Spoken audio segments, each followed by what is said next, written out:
O Shogunato no Japão. Bem-vindos ao Omoshiroi Sekai. Hoje vamos mergulhar em um dos períodos mais fascinantes e complexos da história do Japão, o Shogunato. Um sistema político e militar que moldou a identidade japonesa por séculos, definindo sua cultura, suas guerras, suas alianças e até sua relação com o mundo externo. Você já se perguntou como um país liderado oficialmente por imperadores, considerados descendentes diretos dos deuses, foi governado durante séculos por guerreiros militares? Pois é disso que vamos falar hoje! Prepare-se, porque a história do Shogunato é repleta de intrigas, batalhas épicas, traições, clãs poderosos e líderes que mudaram o rumo do Japão. O que é o Shogunato? Antes de entrarmos na linha do tempo, precisamos entender o que exatamente era o Shogunato. O termo Shogun é uma abreviação de Seitai Shigan, que significa Grande General Apaziguador dos Bárbaros. Inicialmente, era apenas um título militar concedido a generais durante campanhas contra povos considerados externos à cultura japonesa. Com o tempo, o título deixou de ser temporário e passou a ser hereditário, transformando-se em algo muito maior. Um regime em que o Shogun era, de fato, o governante do Japão, enquanto o imperador mantinha um papel mais simbólico e religioso. Assim nasceu o Shogunato, ou Bakufu, que literalmente significa governo da tenda, fazendo referência às tendas militares dos generais em campanha. O primeiro Shogunato, Kamakura, 1192 a 1333. A história do Shogunato começa com um nome central, Minamoto no Yoritomo. Durante o século XII, o Japão vivia uma guerra civil, conhecida como Guerras Genpei, travada entre dois clãs poderosos, os Minamoto e os Taira. Depois de anos de batalhas sangrentas, os Minamoto saíram vitoriosos e Yoritomo foi nomeado Shogun em 1192. Aqui nasce o Shogunato Kamakura. Considerado o primeiro governo militar do Japão, a capital foi estabelecida em Kamakura, longe de Kyoto, onde residia o imperador. O Shogunato Kamakura consolidou a força dos samurais como classe dominante. Pela primeira vez, os guerreiros não eram apenas soldados contratados, mas uma elite política e social que controlava terras e províncias. Mas nem tudo foram vitórias. Durante esse período, o Japão enfrentou duas invasões mongóis, em 1274 e 1281, lideradas por Kublai Khan Neto, de Gengis Khan.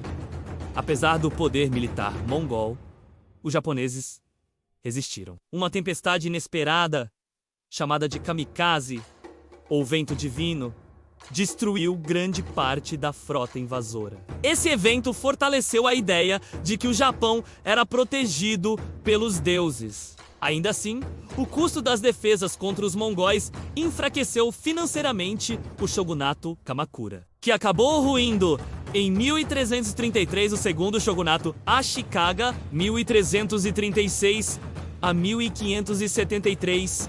Após a queda dos Minamoto, o poder passou para outra família, os Ashikaga. Esse período também é conhecido como Shogunato Muromachi, porque sua capital ficava no distrito de Muromachi. Em Kyoto, o Shogunato Ashikaga teve momentos de glória, como o florescimento das artes, da arquitetura zen e do teatro Noh.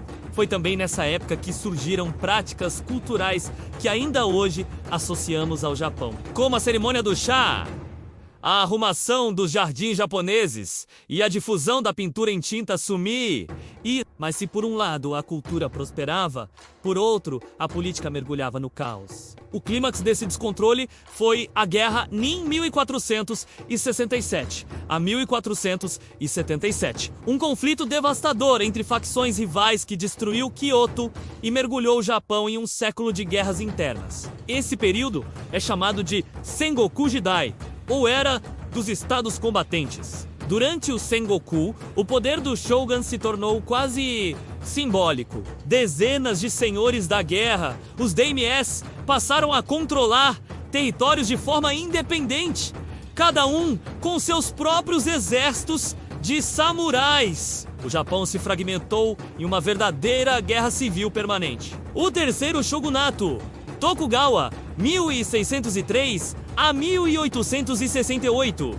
Se o período Ashikaga foi marcado pelo caos, o próximo trouxe estabilidade e ordem. Em 1600, após a famosa Batalha de Sekigahara, o líder militar Tokugawa Ieyasu derrotou seus rivais e consolidou seu poder. 3 anos depois, em 1603, ele foi nomeado Shogun, inaugurando o mais duradouro e estável dos regimes militares do Japão, o Shogunato Tokugawa. A nova capital foi estabelecida em Edo, a atual Tóquio. O sistema criado por Ieyasu ficou conhecido como Bakuhan Teisei, uma estrutura política que equilibrava o poder do Shogun com os domínios dos daimyos. Para garantir a lealdade dos senhores feudais, os Tokugawa instituíram o sistema de Sankin Katai.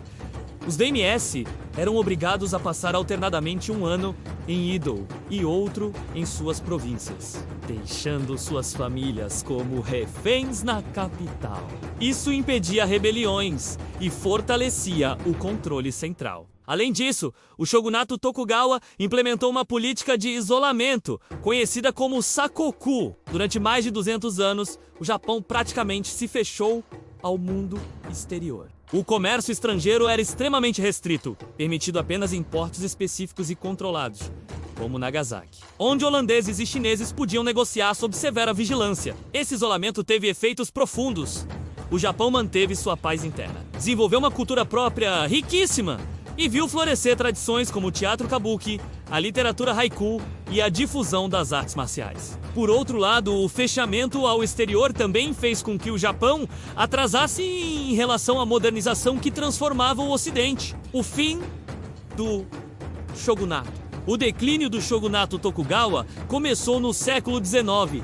A pressão externa aumentava principalmente com a chegada dos navios norte-americanos comandados pelo comodoro Matthew Perry. Em 1853, Perry exigiu a abertura dos portos japoneses ao comércio internacional, sob ameaça de bombardeio. Diante da superioridade militar ocidental, o Japão não teve escolha e assinou tratados desiguais. Isso gerou grande insatisfação interna e movimentos de resistência, como o famoso lema Sanjota I, que significa reverenciar o imperador, expulsar os bárbaros. O poder dos Tokugawa enfraqueceu e uma aliança de daimyos e samurais insatisfeitos, liderados por clãs como os Satsuma e Shiesaga, iniciou uma guerra contra o shogunato. Esse conflito ficou conhecido como Guerra Boshin, 1868 a 1869. O resultado foi a vitória dos imperialistas e a restauração Meiji.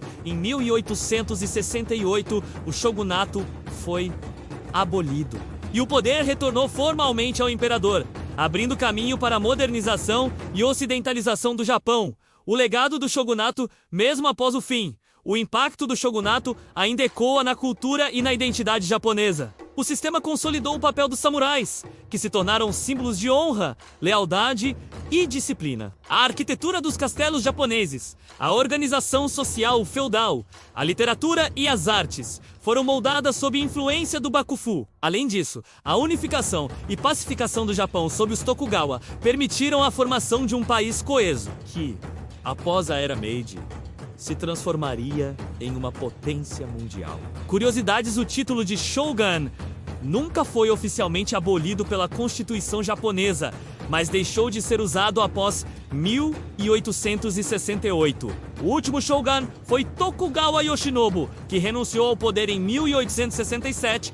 Curiosamente, ele viveu até 1913, em plena Era Moderna. Durante o período Edo, Tóquio tornou-se uma das maiores cidades do mundo, com mais de 1 milhão de habitantes, muito antes de Paris ou Londres alcançarem esse número. Apesar do isolamento, a cultura ocidental entrou de forma sutil.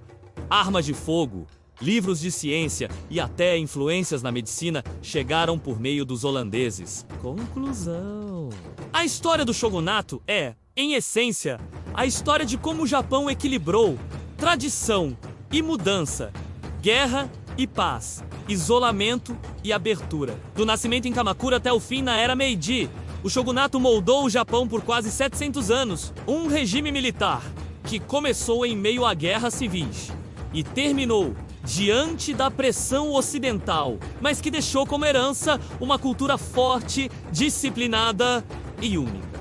E assim, ao falar sobre o shogunato, não estamos apenas lembrando de batalhas e líderes militares, mas compreendendo como o Japão se tornou o que é hoje. Se você gostou deste mergulho na história do Japão, não esqueça de deixar seu like, se inscrever no canal Omoshiroi Sekai e ativar o sininho para não perder os próximos vídeos. Nos conte nos comentários qual dos 3 shogunatos você acha mais interessante: Kamakura, Ashikaga ou Tokugawa.